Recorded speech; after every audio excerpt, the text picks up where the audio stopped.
हैन यो चाहिँ गेट बन्छ के अब यहाँ चाहिँ वरिपरि के हुन्छ भने भन्दा यहाँ चाहिँ अब टाइल्स ओछ्याउँछ हैन अनि यो साइडमा फुलबारी हुन्छ के सिधा फुलबारी हुन्छ अनि हामीले मिरिकमा गएको छौँ नि हैन मिरिकको त्यो एउटा यस्तो 5 तलेमा बसेर पुगिदिएको थियो नि अब त्यो साइडमा त्यो बन्छ त्यस्तो बन्छ यहाँ फुलै फुलको यो दुई लाइनमा चाहिँ त्यो फुलको जस्तो बोल हुँदैन बत्ती त्यो हुन्छ कि अनि बीचमा चाहिँ टायल यो लाइनमा दुईटै लाइन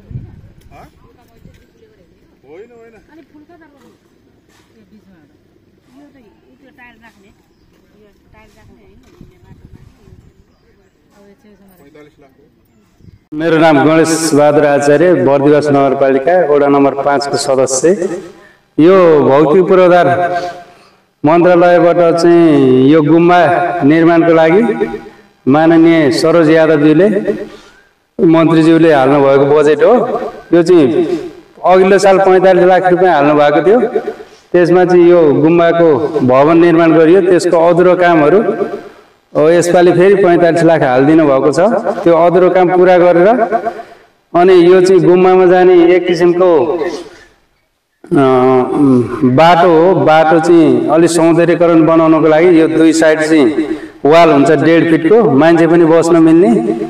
अनि बीचमा टाइल्स ओछिन्छ अनि टाइल्स पछाडि उता गएर तपाईको बत्ती पोलमा यति होचो होचो बत्तीहरू जडान गरेर चाहिँ यो गुम्बाको सौन्दर्यको काम भइरहेछ। हजुर, यसलाई चाहिँ अब यो उत्तरी भेगकै गुम्बा चाहिँ नमुनाको रूपमा बनाउने हाम्रो लक्ष्य रहेको छ।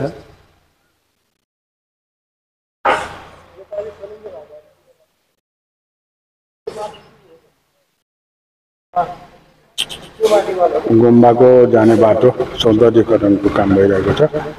यहाँ धमाधम कामहरू भइरहेको छ। यो चाहिँ प्रदेशले के गर्छ हैन, प्रदेश किन चाहियो भने यो प्रदेशको बजेटबाट हेर्नुहोस् धमाधम काम भइराखेको छ।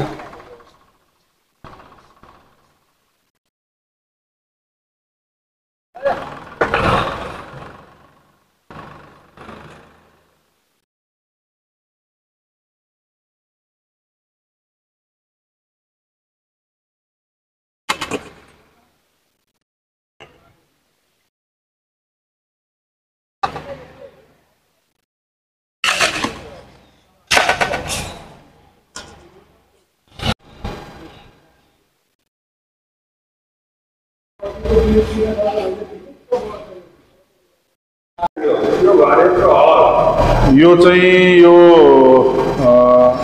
रत्नचोलिन गुम्बाको भवन हो। यो निर्माण देखिरहनु भएको छ। यो चाहिँ हाम्रो मध्य प्रदेश सरकारको चाहिँ भौतिक पूर्वाधार मन्त्रालयको बजेट हो। यो माननीय मन्त्री सरोज कुमार यादवलाई धन्यवाद दिनुपर्छ उहाँ मन्त्रीज्यूलाई।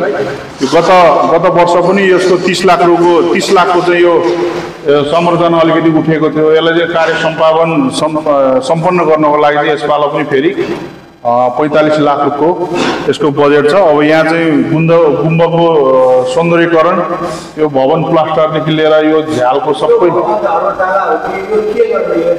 यो यहाँ चाहिँ अब उत्तरपट्टि साइडमा बुद्धको मूर्ति बस्छ हैन। र यो लाइन चाहिँ तपाईको यहाँ चाहिँ गुम्बामा नयाँ लामाहरू पढ्ने, नयाँ लामाहरू उत्पादन गर्ने यो ठाउँ हो। लामाहरूको चाहिँ यो पढ्ने ठाउँ हो। यो यहाँ चाहिँ तपाईको क्लासहरू हुन्छ। यो लामाहरू चाहिँ पढ्ने ठाउँ हो, अध्ययन गर्ने पढ्ने। यहीँबाट चाहिँ अब लामा चाहिँ अब गाउँमा टोलमा गएर आफ्नो लामा संस्कारको कामहरू गर्ने। यो चाहिँ बुद्ध प्रतिमा स्थापना गर्ने यो मञ्च जस्तो जुन बनाइएको छ, यसमा चाहिँ बुद्ध प्रतिमा स्थापना गर्ने भनिएको छ। यो चाहिँ बुद्ध प्रतिमा स्थापना गरिन्छ। र यो अगाडिपट्टि यो पुरै अगाडिपट्टि जुन अहिले निर्माण हुँदैछ, यो अगाडिपट्टि चाहिँ बौद्ध धर्म अनुसारको कर्मकाण्डको बौद्ध धर्मअनुसारको कर्मकाण्डको अध्ययन अध्यापन गराइने लक्ष्य राखिएको छ। यहाँ चाहिँ कर्मकाण्ड गर्ने लामाहरूको उत्पादन गर्ने भनिएको छ। यो चाहिँ मध्य प्रदेशकै नमुना गुम्बा हुने स्थानीयहरू अघि वडा अध्यक्षले पनि यो कुरा भनिसक्नु भएको छ।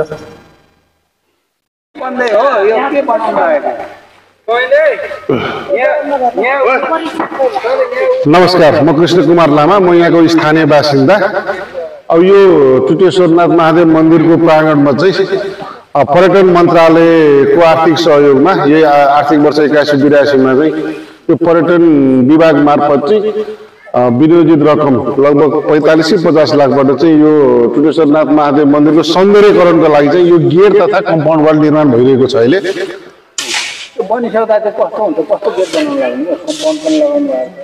यो बनिसके पछाडि अब यसको उद्देश्य भनेको यो टुटेश्वरनाथ महादेव मन्दिरको चाहिँ बजार व्यवस्थापन तथा यो बजारको चाहिँ सुरक्षाको लागि चाहिँ यो कम्पाउन्ड वाल हो। अब गेट चाहिँ अब सौन्दर्यकरणकै लागि भएको हुनाले यो बनिसकेपछि अवश्य पनि यो धार्मिक स्थलको चाहिँ सौन्दर्यकरण चाहिँ अलि राम्रो हुनेछ भन्ने चाहिँ हामीले लागिरहेको छ। यो टुटेश्वरनाथ महादेवको कम्पाउन्ड वाल यहाँ निर्माण कार्य हुँदैछ। मन्दिर यहाँ माथि रूपमा यहाँ देख्न सक्नुहुन्छ। यो टुटेश्वरनाथ महादेव यहाँ निर्माण कार्य हुँदैछ। यहाँ चाहिँ साउन महिनामा हरेक सोमबार विशाल मेला लाग्छ।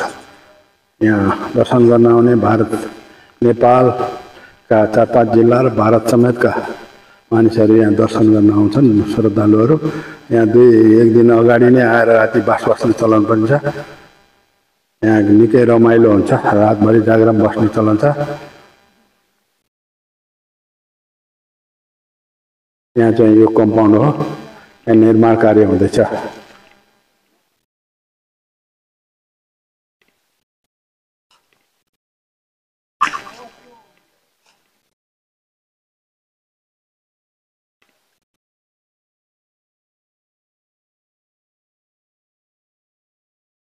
यो के बनाउन लागेको हजुर?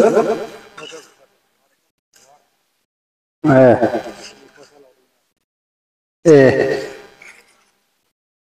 यो यताको पसलहरू सबै यता सार्ने हो।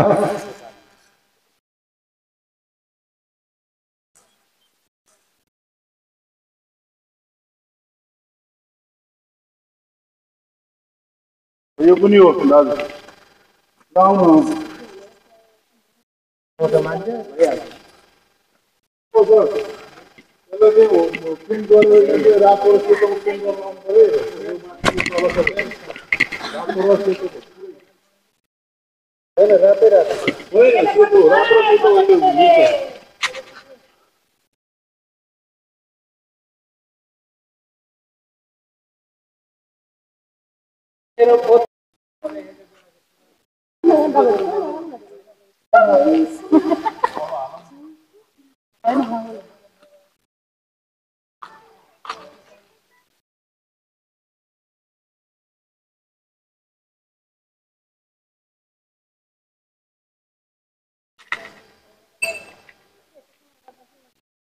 यहाँ माथि क्रस हाल्ने व्यवस्था हुँदैछ। यो मन्दिर दर्शन गर्न जाने बाटो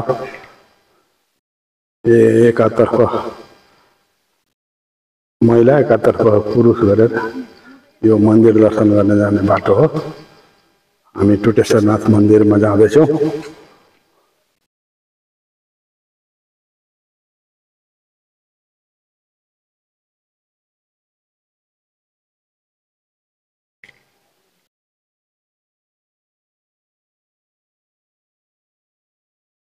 यो चाहिँ टुटेश्वरनाथ महादेव मन्दिर हो। जय बाबा टुटेश्वरनाथ। यहाँ चाहिँ पाण्डवहरूले वनवास जाँदा चाहिँ अर्जुनले वर्षको लागि शिवजीको आराधना गरेको ठाउँ यही थियो भनेर भनिन्छ र यही उनले शिवजीसँग प्राप्त गरेका थिए। पछि प्राकृतिक प्रकोप आदिको कारणले यो ठाउँ चाहिँ त्यो महादेवको प्रतिमा महादेव शिवलिङ्ग चाहिँ लोप भयो। यो टुटेश्वरमा बस्ती भइसकेपछि पहिले जङ्गलै थियो। बस्ती भइसकेपछि एकजना किसानको घरमा किसानको मकैबारी चाहिँ साँडेले खायो र किसानले साँडेलाई खुकुरी प्रहार गरे। खुकुरी प्रहार गरेपछि साँडेको कानमा टोट लाग्यो, काटियो र भोलि बिहान उनले हेर्दै जाँदाखेरि रगतको धारो यही मन्दिर परिसरसम्म आयो र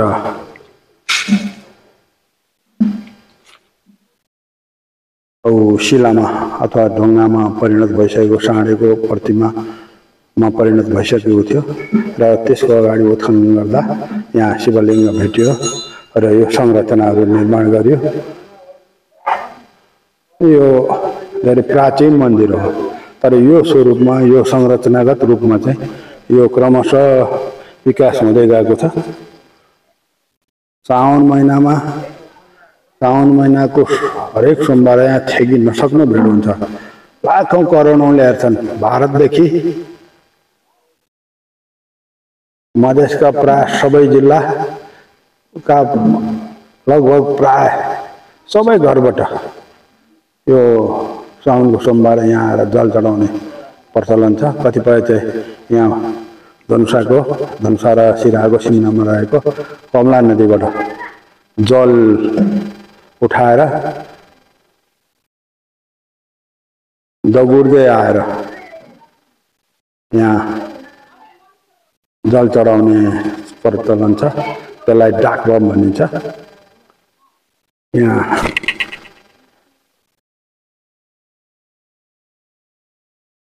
यही तेरो यही साँडे हो अथवा बसा भनिन्छ। तपाईँ देख्न सक्नुहुन्छ यहाँ कान छ, यहाँ कान छ, यतापट्टि कान छैन। त्यसैले कान टुटेको अथवा चुडिएको हुनाले यसलाई टुटेश्वरनाथ भनियो।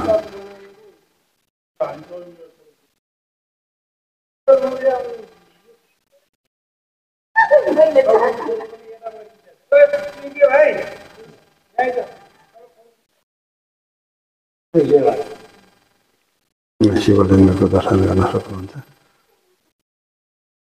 टुटेश्वरनाथको मेन शिवलिङ्ग यही हो। टाढेबाट पनि दर्शन गर्न सक्नुहुन्छ।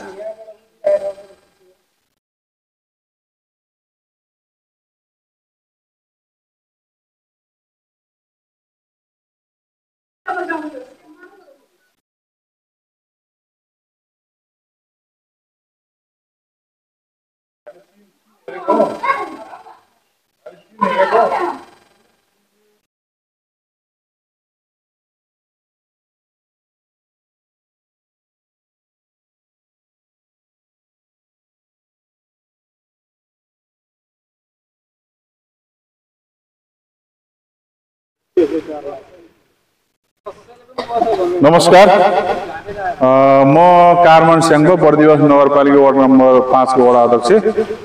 हाम्रो यो अहिले यो बनिरहेको नाला जुन छ, यो नाला चाहिँ 650 मिटरको यो नाला छ। अब यहाँ चाहिँ यो भेगमा चाहिँ यो नाला किन नालाको चाहिँ यो योजना यहाँ गरियो भन्ने विषयमा पनि अलिकति म प्रश्न पार्न चाहन्छु। यहाँ चाहिँ यो जङ्गलबाट आउने ठुलो बाढीले चाहिँ यहाँबाट मुनिको बस्तीहरूमा चाहिँ क्षति पुर्याउने भएको हुनाले यो नाला चाहिँ हामीले मध्य प्रदेश सरकारको 2081-82 को भौतिक पूर्वाधार मन्त्रालयबाट चाहिँ यो बजेट परेको हो। यसमा चाहिँ लगभग 650 मिटर यसको लम्बाइ छ र यसमा लागत चाहिँ एउटा 35 लाख र एउटा 45 लाखको यो बजेट हो र यसमा चाहिँ अब हाम्रो भौतिक पूर्वाधार मन्त्री सरोज कुमार यादवजीको उहाँको विशेष पहलमा योजना परेको हो र यो कालो पिच पनि ठ्याक्कै 650 मिटर लम्बाइ छ यसको। यो कालो पिच पनि हाम्रो संघीय सांसद क्षेत्र नम्बर 1 का संघीय सांसद अनुसार यो बनेको हो यो कालो पिच र यो कालो पिच सँगसँगै यो 6 किलोमिटर छ यसको लम्बाइ र सुरु फेजमा चाहिँ यहाँ चाहिँ लगभग पहिलो वर्ष चाहिँ यो 650 मिटर काम भएको छ। अब यो निरन्तरता पर्ने बजेट हो। अरु तपाईँ वडा सदस्य भनेपछि यो हाम्रो वडामा चाहिँ विकास निर्माणको कामहरू के भएको छ तपाईँलाई कति सम्झना छ?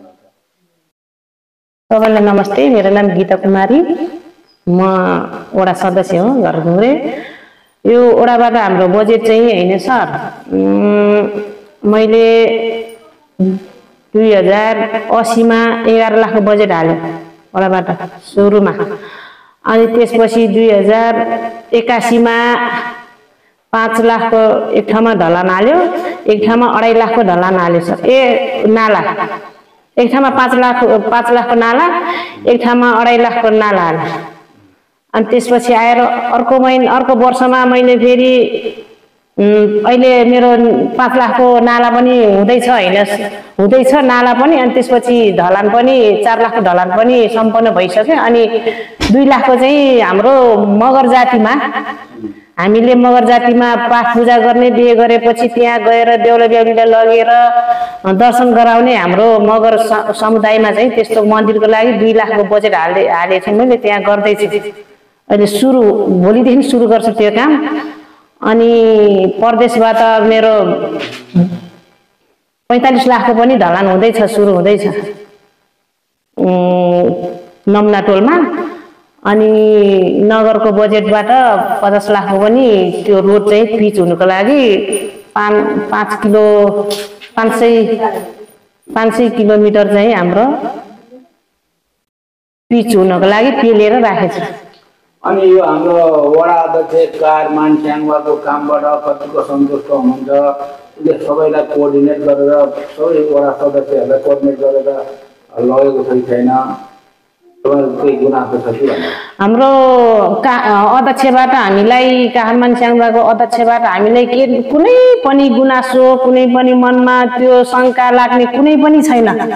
हामीलाई हाम्रो वडा नम्बर 5 को अध्यक्षले चाहिँ सानोतिनो हाम्रो केही मिटिङहरू, केही योजनाको विषयमा केही छलफल गर्नु पर्यो भने हामी वडा नम्बर 5 को वडा सदस्य 4 जनालाई उहाँले बोलाएर हामीलाई छलफल गर्नुहुन्छ र यस्तो उहाँ भनेर उसले एकदम हामीलाई चाहिँ छर्लङ्गै बुझाउँछ कि हामीलाई त्यस्तो शङ्का लाग्ने कुनै पनि छैन मनमा। एकदम हामीलाई चाहिँ भित्रैदेखि हाम्रो अध्यक्षबाट एकदम खुसी छ। मेरो घर ढुङ्ग्रे, वडा कार्यालय चाहिँ गडन्ता हो हैन, अनि मेरो घर चाहिँ ढुङ्ग्रे।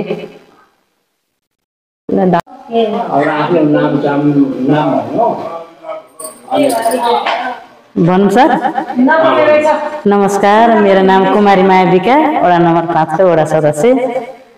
अनि हामी जितेर आएपछि चाहिँ मैले सुरुमा चाहिँ प्रदेशबाट 15 लाख बजेट अनि हालेर अनि कृष्ण मन्दिरको वाल चाहिँ सबै घेरियो। अनि त्यहाँबाट गएर फेरि उता ढलान हालियो, त्यही बाटो कृष्ण मन्दिरकै ढलान गरियो 6 लाख बजेटको। यो चाहिँ वडाकै हो। हजुर होइन, मेरो चेरो उता चेरो बेलडाँडा हो मेरो चाहिँ। अनि त्यहाँबाट अनि पछिल्लो वर्षमा चाहिँ अनि यता ढलान हालियो 6 लाखको कृष्ण मन्दिरकै टोलमा हालियो तल। अनि त्यहाँबाट फेरि त्यही टोलमा उतापट्टि 4 लाख हालियो। अनि त्यहाँबाट हुँदै यता तल सुनापेटीको 8 लाख अनि पछि परदेशबाट 50 लाख ढला नै हो त्यो पनि अनि यता दुम्फी डाँडा भन्छन् सर त्यो चाहिँ दुम्फी डाँडामा चाहिँ ढलान यता एउटै लङ हो उतापट्टि 3 लाख अनि यता 5 लाख अनि अहिले चाहिँ अब वाल स्वास्थ्य चौकीको वाललाई 3 लाख छ बजेट त्यो चाहिँ हुँदैछ अनि मेरै घर अगाडि काठको चौतारादेखि लिएर तल निरबहादुर दाइको खोल्सीसम्म चाहिँ अनि परदेशबाट 30 लाख बजेटको अनि ढलान भयो अनि यता तल ड्याममा कटेजमा त्यहाँनिर कलपट बनायौँ 5-4 लाखको अनि त्यहाँबाट हुँदै यता माथि एउटा बुद्धको पार्क बनाउने भनेर त्यहाँनिर चाहिँ अब गर्नु हुँदैछ अहिले अनि सबैतिर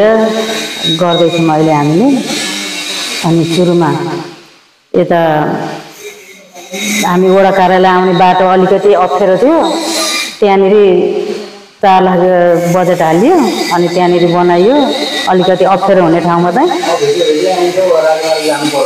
हजुर पर्दैन अहिले बिचमा चाहिँ भइसकेको छ अनि बिचमा अहिले उता अनि यता हाम्रो कुन टोल भने यहाँ अहिले हुनुहुन्छ नि दीपक सर अधिकृत उहाँको टोलमा चाहिँ हामीले उतातिर 15 लाख त्यहाँ पनि हालियो ढला नै छ अनि अहिले फुटबल खेल्ने फिल्ड चौरी बनाएको छ त्यही पञ्चधुरा स्कुल यता त्यहाँ पनि 6 लाखको बजेट हो अनि अरू त्यहाँबाट तल यता बस्न टोल आउने बाटो त्यहाँ पनि ढला नै हो 11 लाख कति परेछ 11 लाख हो होला त्यहाँ पनि त्यो गरियो अनि सबैतिर ढला नै हालिदिँदैछौँ अहिले चाहिँ अब त्यो बीज हजुर बाटो पनि बनाएको छ अहिले स्कुलतिर पनि गरेको छौँ हेरेको छौँ स्कुलमा पनि छ अहिले त्यहाँनिर तल इच्छेश्वरमा अलिकति त्यो माथि छानाहरू लगेको थियो त्यसलाई पनि निर्माण गरेको अनि अब यस्तो फुटबलहरू खेल्ने अब सबै हामीले वडाबाटै अब हामीले दिइरहेका छौँ गरिराख्नु भएको छ भाइहरू फुटबल खेलिराख्नु भएको छ अस्ति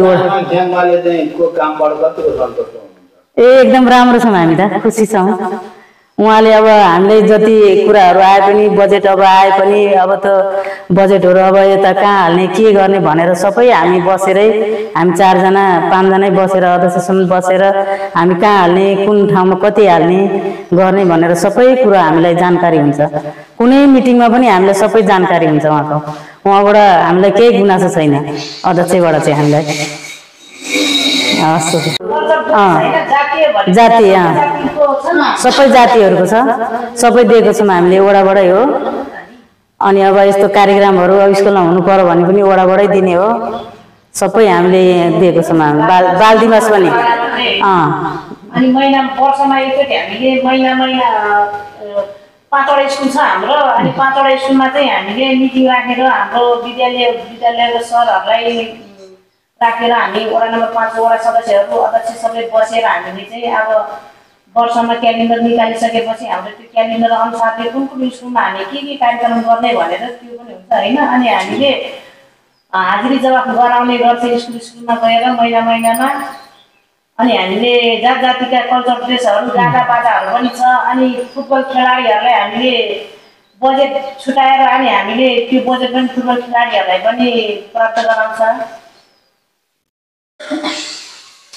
अनि यो हाम्रो वडा अध्यक्ष चाहिँ काठमाडौँ कामबाट तपाईँ कतिको सन्तुष्ट हुनुहुन्छ तपाईँहरू यो वार्डको जनताहरू कतिको सन्तुष्ट छ अनि उसले अहिलेसम्म गरेको के तपाईँलाई सम्झनु भएको राम्रो काम एउटा 2टा मात्रै भन्दै न मलाई हाम्रो अध्यक्षको उसबाट चाहिँ एकदम अध्यक्ष भएदेखि होइन एकदम जनताको माझमा गएर भिजन गरेर उसले चाहिँ एकदम राम्रो काम गर्नु भएको छ होइन र जनताको माझमा गएर उसले राम्रो काम गरेर देखाएको पनि छ अब उसलाई चाहिँ अध्यक्षको रूपमा होइन, अब हामी चाहिँ हाम्रो अध्यक्षलाई मेयरको रूपमा हेर्ने चाहने धारणा छ। तर किनभने उसको एकदम भिजन पनि छ, नगर हाँक्ने र नगर चलाउने उसको एकदम क्षमता र हिम्मत पनि छ हाम्रो अध्यक्षमा।